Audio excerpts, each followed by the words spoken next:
I know कि अभी आपकी क्या सिचुएशन हो रही होगी, बट सबसे पहले मैं आपको ये बता दूं कि फेल होना is not the end of life. CA is just an exam. आपको इसे सिर्फ एज ए एग्ज़ाम की तरह लेना है। आपकी लाइफ ख़त्म नहीं हुई है और नेक्स्ट एग्ज़ाम्स आने वाले हैं। 2 मंथ्स बचे हैं, आपका नेक्स्ट अटेम्प्ट आने वाला है। तो आप इस चीज़ को लेके बैठे मत रहो कि मैं फ़ेल हो गया या फेल हो गई, अब क्या होगा मेरा।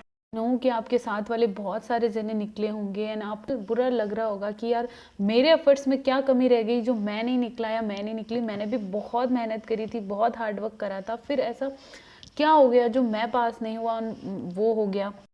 कमी है ना आपके एफर्ट्स में नहीं है, आपके हार्डवर्क में कोई कमी नहीं है, कमी है आपकी स्ट्रेटेजी में। आपको अपनी स्ट्रेटेजी फिर से रिवाइज करनी पड़ेगी, उसको रीप्लान करना पड़ेगा एंड फिर से अपनी स्टडी को रीस्टार्ट करना पड़ेगा। आपके एफर्ट्स में कोई कमी नहीं थी, आपने बहुत हार्डवर्क करी, जैसे बाकी सबने करी ना वैसे का उतना ही हार्डवर्क आपने किया है और हर सीए स्टूडेंट करता है, because this course demands hard work. इस कोर्स में हार्डवर्क करना ही पड़ेगा आपको और हर स्टूडेंट करता है, आपने भी किया था। लेकिन क्या है ना, आपकी जो स्ट्रेटेजी थी ना, आपका जो पढ़ाई का तरीका था, जो स्ट्रेटेजी थी वो आपकी थोड़ी वीक थी एंड आपको अब ज़रूरत है एक नई स्ट्रेटेजी बनाने की, उसे फिर से अपनी स्ट्रेटेजी को रिवाइज करने की। वैसे भी अब आपको ज़ीरो से तो स्टार्ट करना नहीं है, क्योंकि आपने मिनिमम एक बार तो पढ़ ही रखा होगा। अब आपको सिर्फ उसको रिवाइज करना है। तो आप एक प्रॉपर रिवीजन स्ट्रेटेजी प्लान कीजिए कि हर बार जब आप अपना रिवीजन करोगे ना, आपको उसमें एलडीआर क्वेश्चंस मार्क करने हैं। यानी कि जब आप फर्स्ट टाइम रिवीजन करोगे तो उसमें से जो कॉमन क्वेश्चन है, जो डिट्टो एक जैसे क्वेश्चन है, उनको आपको हटाना है। उनमें से सिर्फ जो सेम क्वेश्चन है उनको हटाना है, और जो इंपॉर्टेंट क्वेश्चन है जो एग्जाम्स में आए हुए हैं वो आप आरटीपी एमटीपी जब करोगे ना, आपको ऑलरेडी आइडिया हो जाएगा कि ये क्वेश्चन रिपीटेड है, ये इंपॉर्टेंट है, ये आता रहता है या रिपीट होता रहता है, तो आप उसे एलडीआर मार्क कर लो।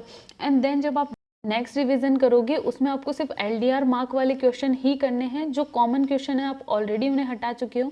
तो इस तरह से आपका जो नेक्स्ट रिवीजन में आपका टाइम भी सेव होगा और आपका रिवीजन जल्दी होगा। और हर बार आपको हर रिवीजन में इसी तरह से एलडीआर क्वेश्चंस मार्क करते जाना है और अपना रिवीजन का टाइम शॉर्ट करते जाना है। सब्जेक्ट्स को आपको चार्ट फॉर्म में रिवाइज करना है, क्योंकि जब आप एक पूरे चैप्टर को आप चार्ट फॉर्म में लेके आ जाओगे तो बहुत ही शॉर्ट हो जाएगा और आपके लिए ईजी हो जाएगा उसे लर्न करना।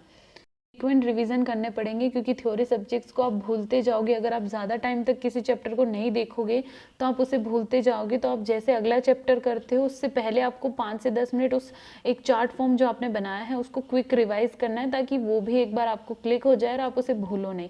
तो थ्योरी सब्जेक्ट को रिवाइज करने का यही तरीका है, मैंने भी यही अपनाया था। प्रैक्टिकल सब्जेक्ट्स है ना, जैसे एफआर एएफएम, उनके लिए आप आईसीए मटेरियल से क्वेश्चंस प्रैक्टिस करो। आप क्लासेस भले किसी भी टीचर से लो जिससे भी आपको समझ में आए, लेकिन जो क्वेश्चन प्रैक्टिस है ना वो आपको आईसीए मटेरियल से ही करनी है। मैंने भी आईसीए मटेरियल को ही फॉलो किया था, क्योंकि है ना इस सीए कोर्स में मैं आपको एक बात बता दूं कि आईसीए जो मटेरियल है ना वो आपके लिए भगवान है। आपको उसे फॉलो करना ही पड़ेगा एंड तभी आप इस एग्ज़ाम को क्लियर कर पाओगे, क्योंकि है ना उसमें 100% चीज़ें कवर होती हैं। अगर आप किसी और का करोगे तो ज़रूरी नहीं कि कुछ 100% उसमें कवर हो, लेकिन आईसीए मटेरियल में 100% वो चीज़ें कवर हैं। अब एग्ज़ाम्स में 2 महीने से भी कम का टाइम बचा है, सो अब आपको कुछ नहीं सोचना है, आपको अपनी पढ़ाई फिर से रीस्टार्ट कर देनी चाहिए। आपके 2 महीने ना कैसे निकलेंगे ना आपको पता ही नहीं चलेगा, इसलिए आप अभी से अपनी स्टडी को रीप्लान कर लीजिए और अपनी पढ़ाई स्टार्ट कर दीजिए, क्योंकि नेक्स्ट अटेम्प्ट जल्दी ही आने वाला है। जो आपके सोशल मीडिया अकाउंट्स है ना उससे आप बिल्कुल दूर हो जाइए। जितने भी आपके अकाउंट्स है सोशल मीडिया पर, जितने भी आपके सोशल अकाउंट्स हैं फेसबुक इंस्टाग्राम, आप इन सब को डिलीट कर दीजिए। मैंने पूरे 2 साल के लिए इनको डिलीट कर दिया था, इनकी तरफ देखा भी नहीं था, क्योंकि ये आपको बहुत डिस्ट्रैक्ट करते हैं। अब आधा डिस्ट्रैक्शन तो इसी से होता है। तो सोशल मीडिया से बिल्कुल दूर रहिए। आपको अगर बहुत ज़्यादा ज़रूरत है तो आप अपना टेलीग्राम और व्हाट्सअप ऑन रख सकते हैं। जैसे अगर आपको कुछ इंपॉर्टेंट नोटिफिकेशन या नोट्स कुछ चाहिए तो आप व्हाट्सअप ऑन रख सकते हैं, और एग्ज़ाम टाइम से पहले तो उसको भी आपको डिलीट करना है। अदरवाइज ये ना बहुत ज़्यादा डिस्ट्रैक्शन कर देते हैं। और फोकस ऑन योर गोल, क्योंकि जो आपका गोल है ना वो बहुत इम्पॉर्टेंट है। किसी और के लिए होगा या नहीं होगा, लेकिन आपके लिए और आपके पेरेंट्स के लिए तो बहुत इम्पॉर्टेंट है आपका गोल। आपका सीए बनना बहुत इम्पॉर्टेंट है।